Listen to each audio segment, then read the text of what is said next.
Hi, my name is Carmen Chu, San Francisco's elected assessor. Buying your first home is a big deal. For many of us, it's the single largest asset that we'll own.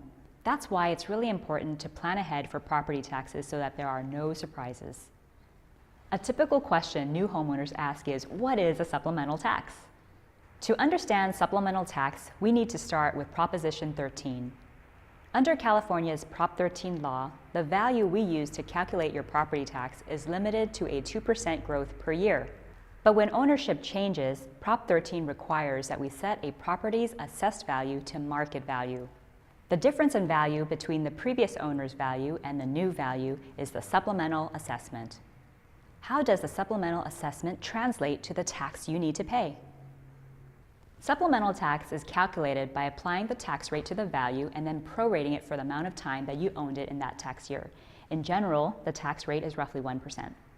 Let's walk through an example together. Here, Dan is the original owner of a home with a Prop 13 protected value of $400,000. With a tax rate of 1%, he pays $4,000 in property taxes. Dan sells his home to Jenny at a market value of $700,000. In this case, Jenny's new home will be reassessed to $700,000, and Jenny is responsible for paying property taxes at that level from the time she first owns it. Many times, people might have already paid their property taxes in full by the time they sell their home. In that case, Dan has paid $4,000 in taxes already for the full year. Jenny would likely pay back Dan through escrow for her share of the $4,000 depending on the proportion of the tax year she owns the home. However, she's also responsible for paying taxes at the higher market value from when she begins to own the home. How does that work? Let's say Jenny owns the property for 9 months of the first tax year, which is approximately 75% of the year.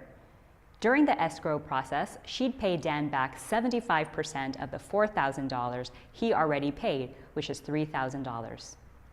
On top of that, she would owe taxes at the higher rate for the proportion of the year she owned the house.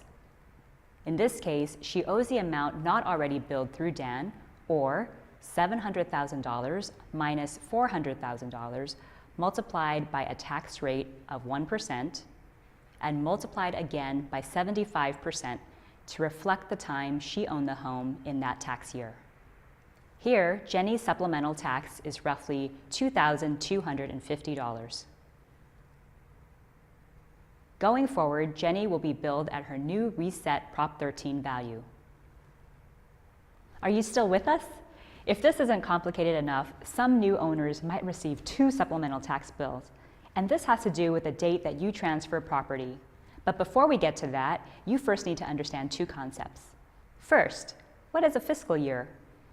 In California, local government runs on a fiscal year. Unlike the calendar year, where the year begins on January 1st, a fiscal year begins in the middle of the year on July 1st. Property tax follows the fiscal year cycle. Second, state law requires property be valued as of January 1st every year, in other words, New Year's Day. The value as of January 1st is used to calculate property taxes for the upcoming fiscal year. This means property value as of January 1st, 2018 will be used for fiscal year 18-19, covering July 2018 through June 2019. Similarly, the value on January 1st of 2019 will be used for the fiscal year covering July 2019 through June 2020. Now back to whether you should expect to receive 1 or 2 supplemental tax bills. The rule of thumb is that if the property transfer happens in the first half of the fiscal year, in other words, between July and December, then you should expect only 1 supplemental tax bill. If the transfer happens in the second half of the fiscal year, or between January and June, you should expect 2 supplemental tax bills. Here's the reason why.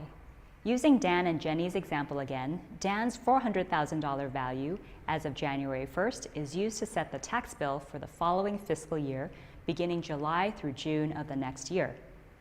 Jenny buys the property from Dan in October. The taxable value is reset to $700,000 as of October. But the bill issued still reflects Dan's lower value.